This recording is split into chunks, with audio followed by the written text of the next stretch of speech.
Lyri's day began like any other, with the serene glow of Velar's twin suns cresting the horizon and casting prismatic colors through the crystal canopies of her home.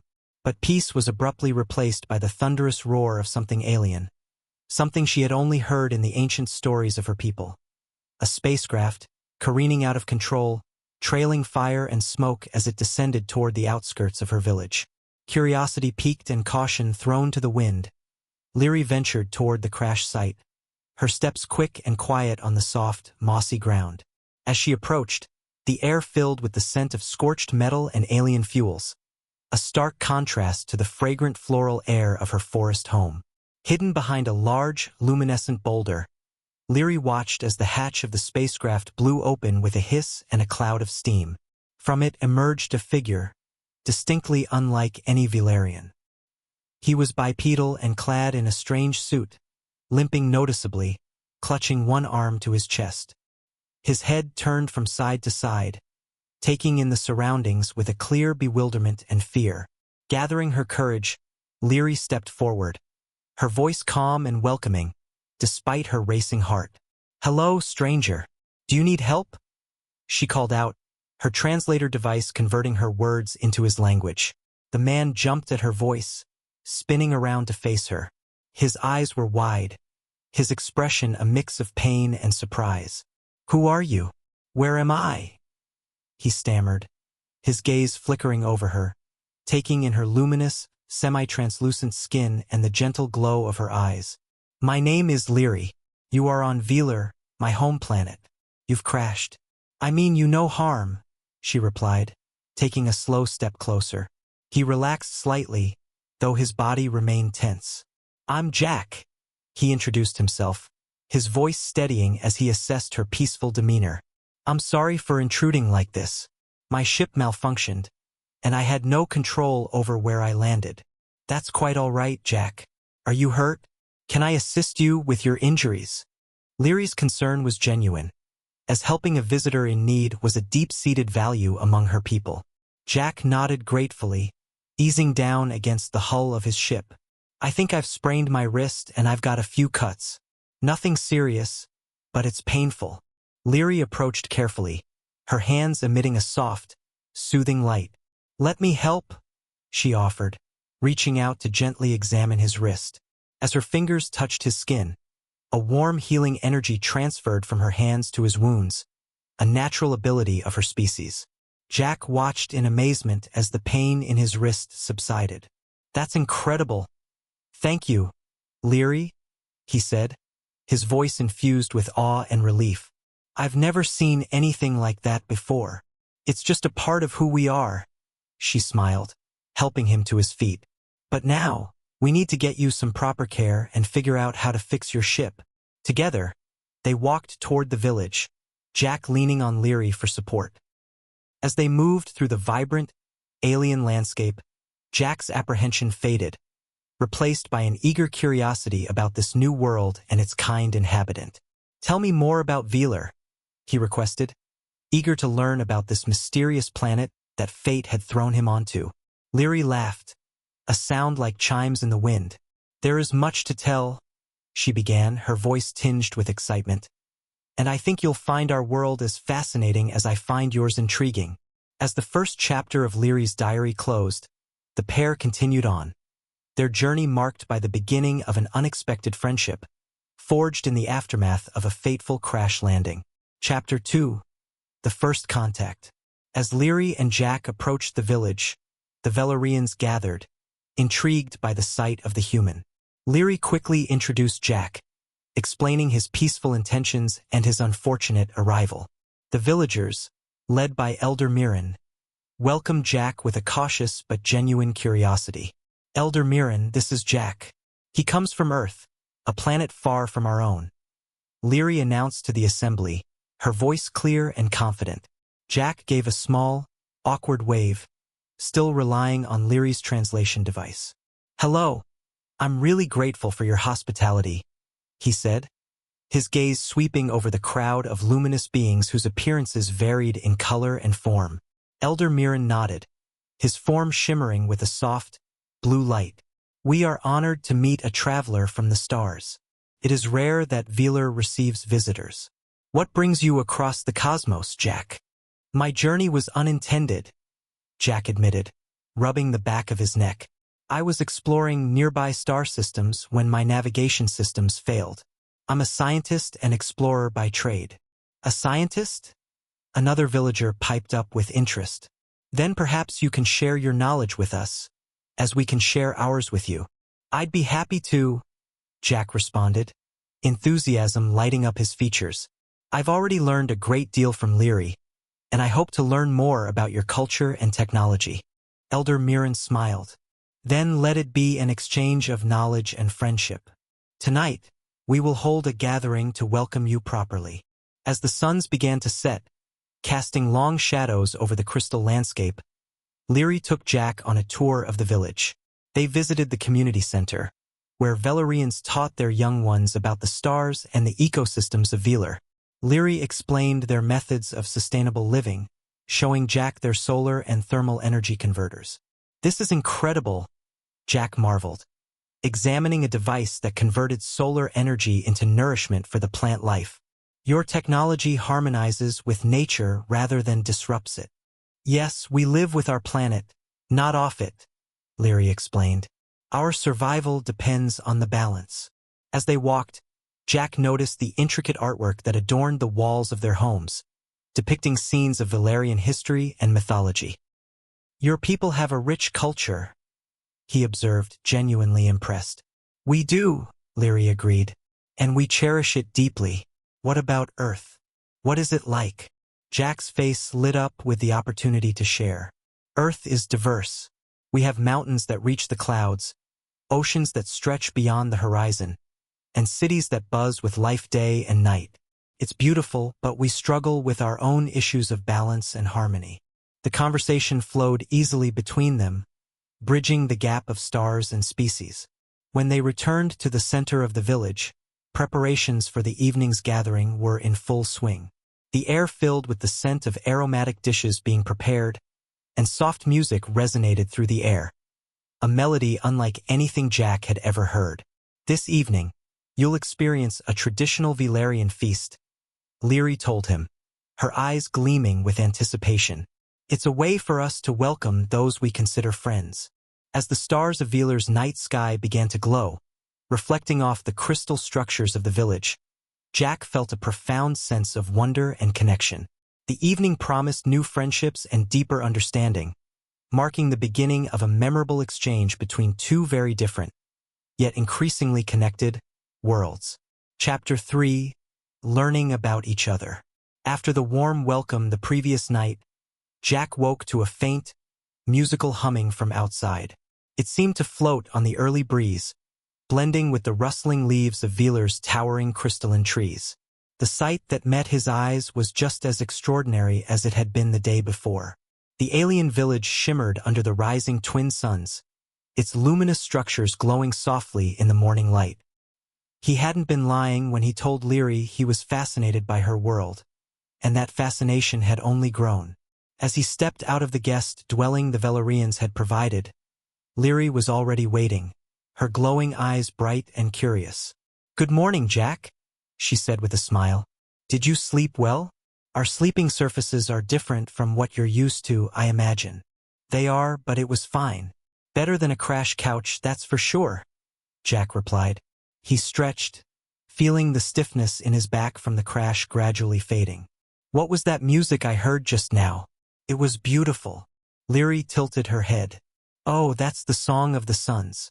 It's a traditional morning hymn we sing to celebrate the new day." Jack couldn't help but smile. "Your culture is so harmonious. Earth doesn't have anything quite like that." Leary gestured toward the forest path. "Come, there's a place I'd like to show you, our gardens. I think you'll find them interesting." As they walked, Leary kept pace with Jack's longer strides, the two of them falling into a natural rhythm. The path was lined with glowing plants that pulsed softly as they passed.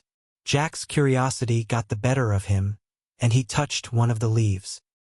It responded with a faint hum, the edges shimmering like fireflies. "These plants react to touch?" Jack asked, crouching to get a closer look. Not just to touch, Leary explained. They sense vibrations, even emotions. Our ancestors called them listener blooms. If you sing to them, they thrive even more. Jack's eyes widened. A singing plant?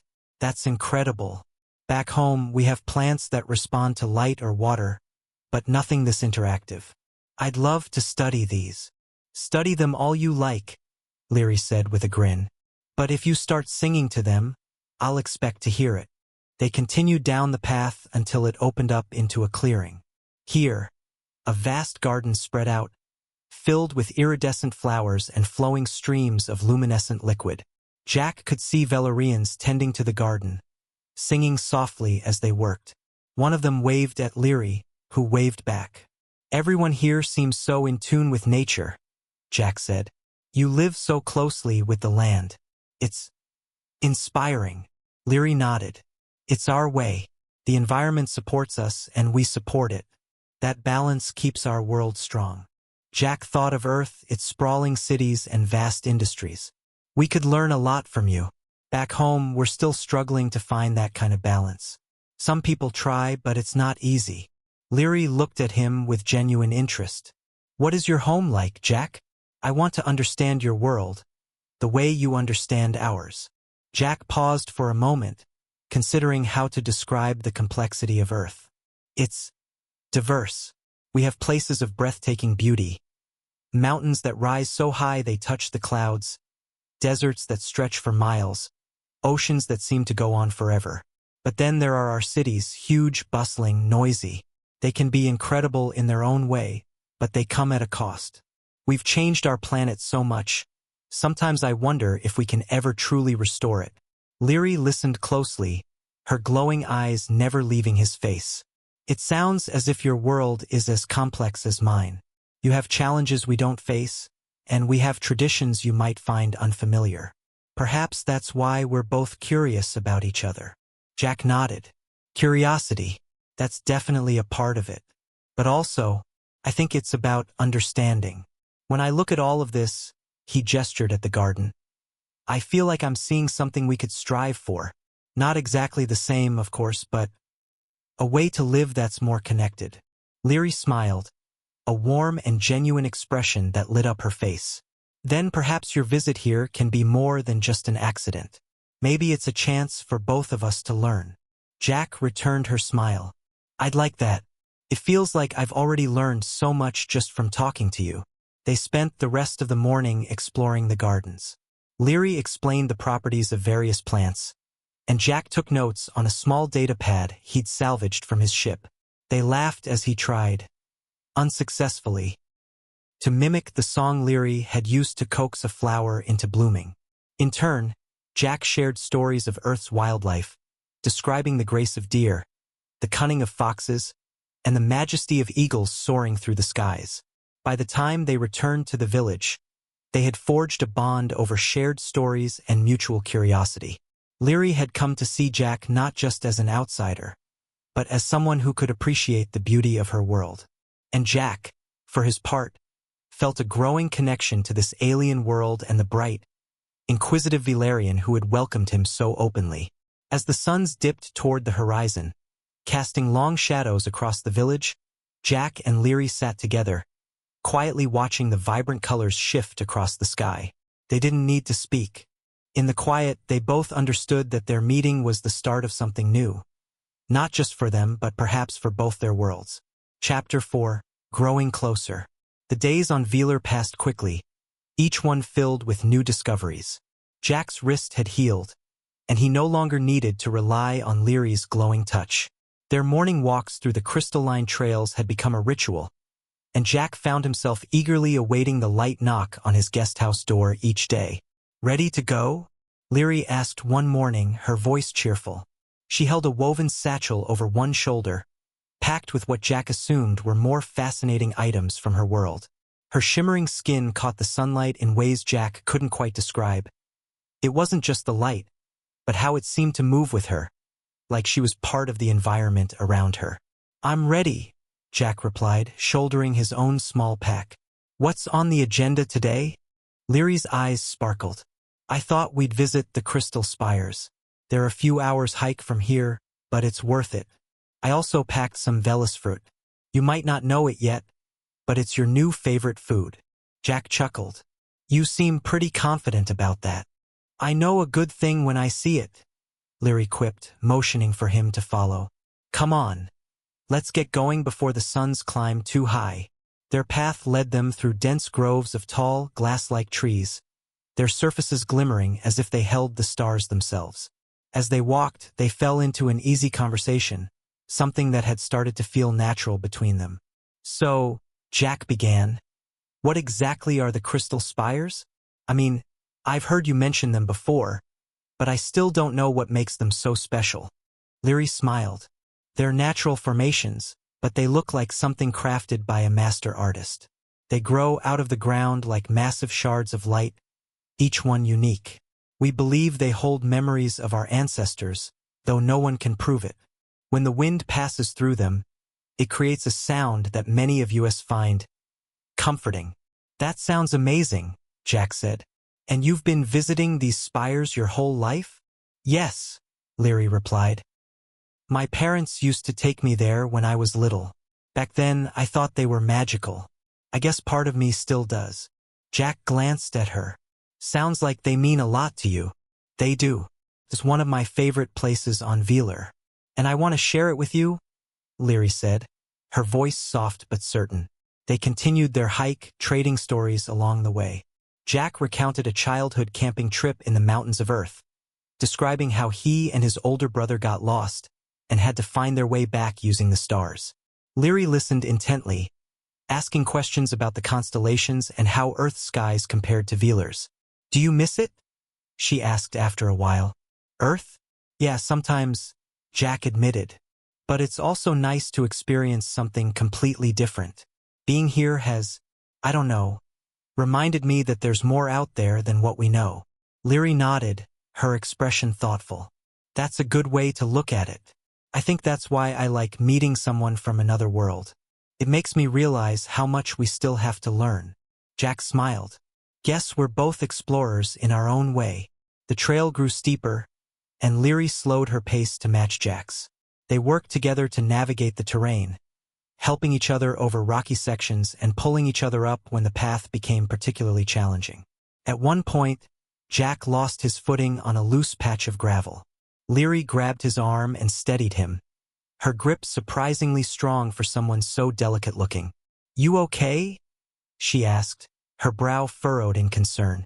Yeah, thanks, Jack replied, dusting himself off. You've got quick reflexes. I've had practice, she said with a grin. But don't go tumbling down the hillside. I'd hate to have to carry you all the way back. They shared a laugh, the tension from the slip quickly dissipating. Leary seemed to have a way of making even minor mishaps feel lighthearted, and Jack found himself appreciating her company more with each passing hour. When they finally reached the crystal spires, the sight took Jack's breath away.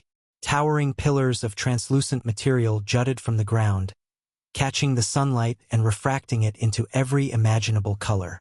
The air was filled with a faint hum, a sound so delicate it was more felt than heard. Leary led him to a flat rock near one of the largest spires, and they sat down to rest. This is incredible, Jack said, his voice hushed. I've never seen anything like it. Leary smiled, clearly pleased by his reaction. It's even better at sunset. The colors shift and blend until the whole area looks like it's on fire. Jack turned to her. Thank you for bringing me here. I can see why it's so special to you. It's even more special now, Leary said softly, her gaze lingering on him. They sat in comfortable silence for a while, sharing the Velis fruit Leary had packed. Jack had to admit, it was delicious, sweet, tangy, and unlike any fruit he'd ever tasted on Earth. As the suns dipped lower in the sky, the spires began to glow more brightly, their internal light responding to the fading daylight. Leary's expression was peaceful as she watched the colors shift. This is my favorite moment, she said, when the day transitions to night, and the spires seem to come alive. Jack leaned back on his elbows, looking up at the vast sky that was quickly filling with stars. You've got a way of seeing beauty in everything. I think that's what I like most about you. Leary looked at him, her eyes wide with surprise. You think so? Yeah, Jack said, smiling. You're always showing me something new, something I never would have noticed on my own. For the first time since they'd met, Leary looked genuinely bashful. She opened her mouth to reply, but whatever she was about to say was lost in the gentle hum of the spires. Instead, she simply reached out and placed a hand on Jack's shoulder. A small gesture of connection that carried more meaning than words ever could. Chapter 5: The Turning Point. The crystal spires became a regular retreat for Leary and Jack. Over the days that followed, they established a rhythm. Mornings spent exploring Veeler's unique landscapes, afternoons filled with shared stories and meals, and evenings by the spires, marveling at their shifting hues under the dual sunsets. One particular afternoon, while they were weaving through the vast, glowing tree canopies of the deep Velian Grove, Jack asked, "So, do you ever miss having more people around when you come out here?" Leary glanced back at him and shook her head. "Not really. I've always enjoyed solitude. But," she added, slowing her pace so they were walking side by side, "it's been different having you here. I'm not used to it, but it's been nice." Jack chuckled. "Well, I'll take that as a compliment." Leary smiled. "You should." They stopped by a small brook, its water shimmering like liquid light. Jack crouched to inspect it, dipping his hand in. The cool sensation wasn't just wet. It almost tingled, as though the water carried a faint electric current. "It's rich in luminal crystals," she explained, crouching beside him. "The trees here draw it up through their roots. It's part of what gives them their glow. We call it Elista." Jack ran his fingers through the water again, marveling at the way the sunlight reflected off the surface. "It's beautiful," he said. "Is it safe to drink?" "Yes," Leary replied. "In fact, it's incredibly pure. Go ahead." He hesitated, then took a small sip. The water was crisp and cool, unlike anything he'd ever tasted. "Wow, I can't imagine bottled water on Earth ever tasting this good." Leary tilted her head. "Bottled water? You mean you store it in containers?" Jack nodded. "Yep. On Earth, it's not always safe to drink straight from a stream like this. We have to purify it." Leary frowned. "That sounds inconvenient. On Veeler, we're fortunate to have natural water sources that are always clean. I can't imagine not trusting the land around us." Jack stood, brushing his hands on his trousers. "It's not all bad. We have amazing technology that lets us purify water quickly. But I'll admit, there's something nice about finding a place where you don't need all that." Leary smiled again, her expression thoughtful. "I suppose that's one of the benefits of meeting someone from another world. It makes you appreciate what you have, and see what you might be missing." Jack nodded. "Yeah, it's like we take what we have for granted. Then you see a place like this, and you realize there's so much we could learn." As they continued walking, Jack asked, "What about you, Leary? What's something you've always wanted to do but never had the chance?" Leary paused, her expression pensive. "I've always wanted to climb the hallowed pinnacle. It's a massive spire on the other side of the southern ridge. No one from my village has ever made it to the top. They say the winds up there are too strong, and it's dangerous. But I've always wondered what the view would be like." "Sounds like a challenge," Jack said, intrigued. "You'd have to be prepared." "I would," Leary agreed. "It's just, whenever I think about it, I always talk myself out of trying. I tell myself it's too risky, that I wouldn't make it. Maybe it's silly, but I've never been able to get past that fear." Jack stopped and looked at her. "You know, back on Earth, when I was a kid, I wanted to learn how to surf. But every time I tried, I kept falling off the board. It was frustrating, and I felt like giving up. But my brother told me something that stuck. If you don't wipe out, you're not trying hard enough. Eventually, I got the hang of it." Leary turned to face him fully, her glowing eyes curious. "And now you can surf?" "Not well," Jack admitted, laughing. "But I can stay on the board long enough to have fun. The point is, I had to keep at it even when I failed. Sometimes you just have to give yourself permission to fall." Leary considered this, her expression softening. Maybe you're right. Maybe I've just been too afraid of failing. Jack smiled. If you ever decide to climb that pinnacle, I'll be your ground crew. I'll cheer you on from the bottom and make sure you've got everything you need. Leary's laugh was light, almost musical. You'd be my ground crew? I'll hold you to that. The rest of their journey that day was filled with easy conversation and shared laughter. Jack noticed how their steps naturally matched each other's pace, how Leary seemed more open, more comfortable around him. For his part, he felt a warmth he hadn't known in a long time, a sense that he was no longer just an outsider. They weren't just learning about each other's worlds. They were building a connection, one small moment at a time. Chapter 6. A Kiss Beneath the Stars. Night had fallen over Veeler's crystalline village, the twin moons casting soft, shifting glows over the landscape. Leary and Jack walked together, their footsteps silent on the mossy path that led to the crystal spires. It was becoming their favorite place. Quiet, secluded, and bathed in colors that no words could quite capture. Jack glanced up at the vibrant display of stars. You know, every time we come out here it feels peaceful, like the universe slows down for a bit.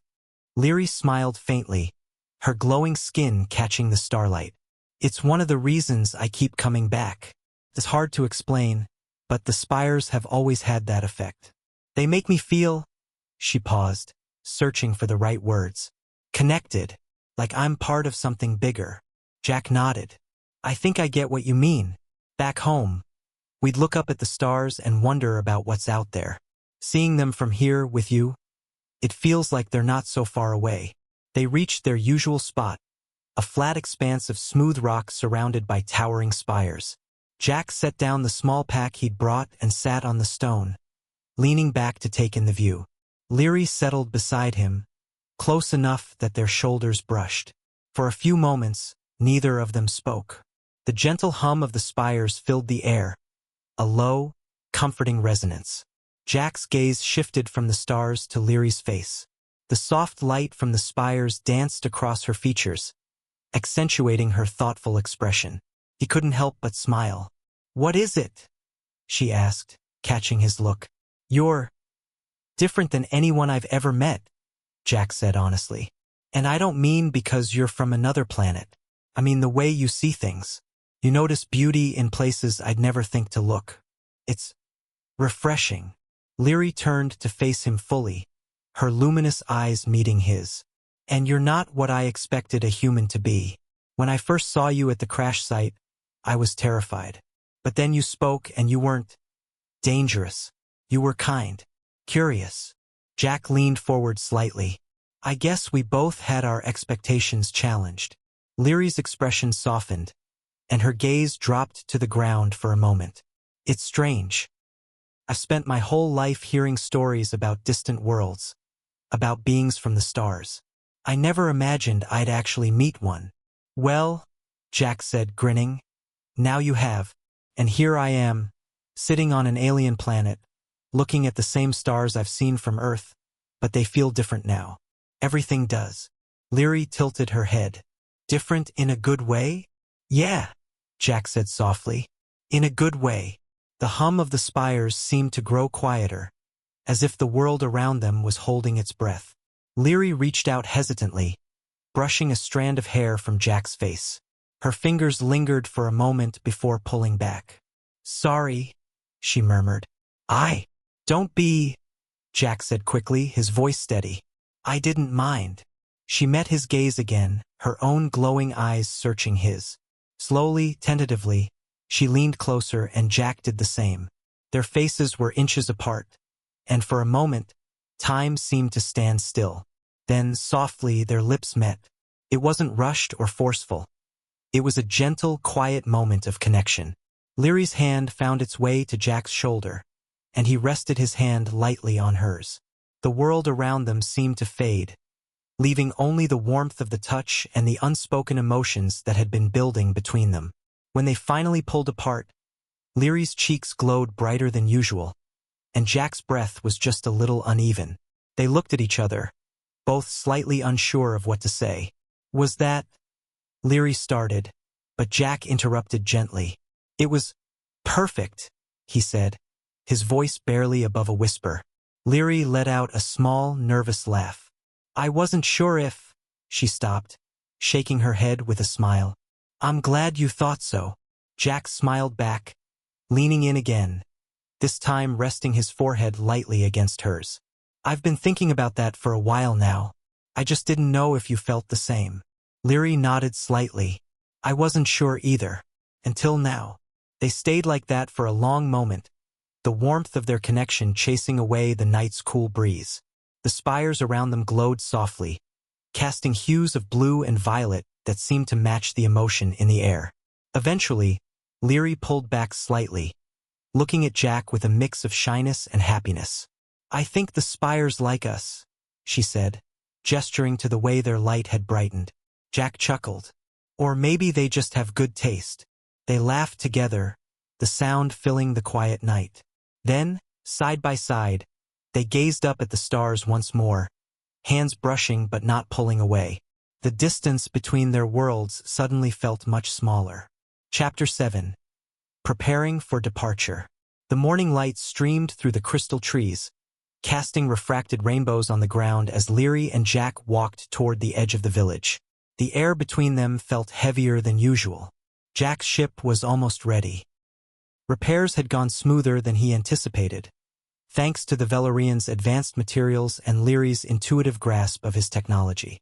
Now, with the vessel operational again, their time together was drawing to a close. Leary glanced sideways at him, her glow subdued. How soon do you think you'll leave? Jack sighed. By tomorrow, probably. Once the final diagnostics are done and the navigation's calibrated. I don't have much of an excuse to stay longer. Her shoulders dropped, just slightly, and Jack immediately regretted his words. Not that I'm in a hurry, he added quickly. If anything, I'd rather spend more time here. With you. Leary stopped, turning to face him. Then why not stay? He hesitated. It's complicated. Earth's my home. I have people there who'll wonder what happened to me. They might think I'm lost or worse. She nodded, understanding but not hiding her disappointment. I suppose it's only fair. I'd feel the same if I were away from Velar. Jack stepped closer, his hand brushing hers. It's not that I want to leave. If it were just about where I'd rather be right now, I'd stay. No question. Leary searched his face, her glowing eyes tinged with a sadness he hadn't seen before. It's strange. Before you came here, I'd never really thought about someone from another world staying. I'd never felt this way. Jack placed a hand gently on her shoulder. Neither have I. Not like this. You've made me see everything differently, Leary. For a long moment, neither spoke. The sounds of the village, the faint hum of tools, the soft chatter of Valerians working, faded into the background. Leary reached out, resting her hand on his arm. Do you think we'll ever see each other again? Jack's jaw tightened as he struggled with the thought. I want to. I really do. I'll find a way, Leary. This isn't goodbye forever. I promise. She smiled faintly, but her eyes still held a hint of sadness. I hope you can keep that promise, Jack. They resumed walking, the path leading them to the outskirts of the village where Jack's repaired ship stood. Valerians had gathered around it, examining the unfamiliar Earth technology. Elder Mirren turned when he saw them approaching. Ah, Jack, the elder said, his voice calm but laced with curiosity. I see you're nearly ready to leave. Jack nodded. Thanks to your help, yes. I can't thank you enough for everything you've done. Mirren waved his hand dismissively. You've shown us much as well. This exchange has enriched us all. Leary stood quietly by Jack's side, her usual brightness dimmed. Mirren noticed and turned to her. Leary, you've spent much time with our guest. Have you learned what you hoped to learn? She looked at Jack, her expression unreadable. I've learned more than I ever expected. Jack shifted uncomfortably. I owe Leary more than I can say. Without her, I don't think I'd have made it. She's been more than just a guide. Leary's glow brightened slightly at his words, but she still avoided his gaze. Mirren gave them both a knowing look. It is clear that you've formed a bond, one that reaches beyond words. Such connections are rare, and they should be cherished. Jack nodded. I won't forget her. Or any of you. The elder gave a slight bow. Safe travels, Jack. And remember, Velar will always welcome you should you find your way back. Jack glanced at Leary. I'll keep that in mind. As the Velarians dispersed, leaving the two of them alone near the ship, Jack turned to Leary. I'm going to miss this place. But more than that, I'm going to miss you. Leary's eyes met his, her expression softening. And I'll miss you. More than you know. Jack stepped closer, their hands brushing once more.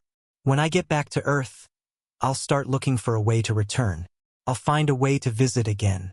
I promise. She nodded, her gaze steady. And I'll be here waiting. Neither of them said anything more. Instead, they stood in the quiet of the Velaryon morning, their hands entwined as the twin suns began their slow ascent. The air was filled with unspoken words, but both knew that the bond they had formed would remain, even across the vast distance of space. Chapter 8. Goodbye? Or just until next time. The ship's engines were humming softly as Jack made his final checks. Each light on the control panel blinked in reassuring sequence, confirming that all systems were ready. Outside, the soft luminescence of Velar's landscape seemed to have grown more vibrant since he'd arrived. Or maybe it was just that he was seeing it differently now. Leary stood at the foot of the ramp, her hands clasped tightly in front of her. The usual glow of her skin was subdued, her expression a mix of sadness and something else. Something Jack couldn't quite place. Jack descended the ramp, his boots clicking on the metal as he walked toward her. Everything's set, he said, trying to keep his voice steady. I should be able to make the jump back to Earth without any issues. Leary nodded, though she didn't look up. That's good. I'm glad your ship is ready. Jack tilted his head, studying her. You don't sound very glad. She finally raised her gaze to meet his. It's hard to be glad when you're about to say goodbye. The words hit him harder than he expected.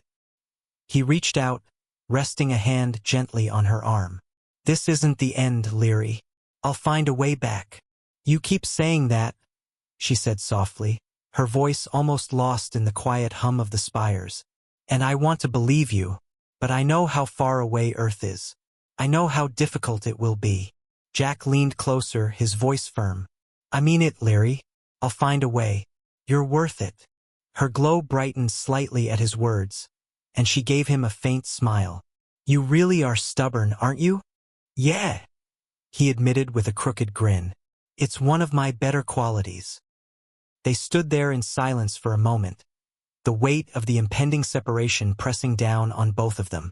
Jack wished he could find the perfect words to make it easier, but he knew there weren't any. Finally, Leary stepped forward and wrapped her arms around him. Jack returned the embrace without hesitation, holding her tightly.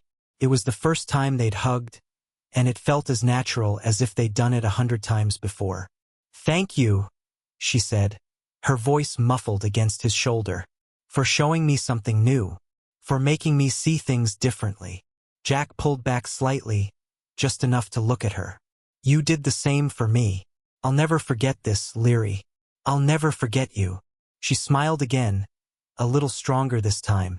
You'd better not. Their hands found each other one last time, fingers entwining as if they could hold on forever. But the ship's engines were ready, and time was running out. Jack reluctantly let go, stepping back. I'll be back, he said, his voice steady. One way or another. Leary nodded. I'll be waiting. With one last look, Jack turned and walked up the ramp. As the hatch closed behind him, he fought the urge to rush back out. Instead, he focused on the controls, preparing for liftoff. Through the viewport, he could see Leary standing where he'd left her. She watched as the ship's engines roared to life, her figure glowing softly in the rising dawn. As the vessel lifted off the ground, the village and the crystal spires came into view below, their light blending into the shimmering horizon. Jack's heart was heavy, but he held onto his promise. This wasn't the end. It was just the beginning of finding his way back to her.